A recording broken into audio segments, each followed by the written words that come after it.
बिस्मिल्लाहिर्रहमानिर्रहीम। अज़ीज़ दोस्तों, आज की हमारी नशिस्त में जो चंद एक सवालात हैं उनको हम यहाँ पर ज़िक्र कर रहे हैं आपके सामने। एक मसला आया था कि बीवी का अगर शोहर निकाह दूध पी लेता है तो क्या उससे निकाह टूट जाता है।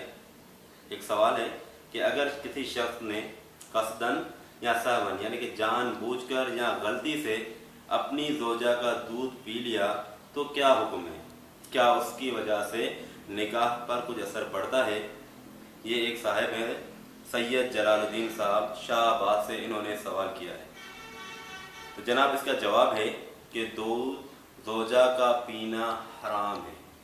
कसदन ज़ौजा का दूध पीना हराम है, लेकिन बालिग शोहर के इस अमल से ज़ौजा उसके निकाह से नहीं निकलती, क्योंकि शरीयत के अंदर जो हुक्म है कि अपनी बीवियों, अपनी बेटों को, अपने बच्चों को दूध पिलाएं हौलैन कामिलैन, 2 साल मुकम्मल, जिससे साबित होते हैं 24 महीने। और दूसरा है सलासून शहरा, कुरान पाक में जो आता है, यानी 30 महीने, जिसकी मुद्दत 2.5 साल होती है। तो ये मुद्दत रज़ात है। अगर इस मुद्दत के अंदर कोई किसी का दूध पी लेता है किसी औरत का, तो वो उसकी रज़ाई वालिदा कहलाती है।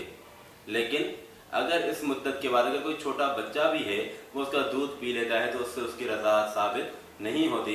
इसीलिए बीवी का दूध पीना तो शरीयत में हराम है, लेकिन दूध पीने की वजह से उसने हराम का इर्तिकाब तो किया, लेकिन उससे उसकी बीवी उसके निकाह से नहीं जाती, उनका निकाह बरकरार रहता है। अगला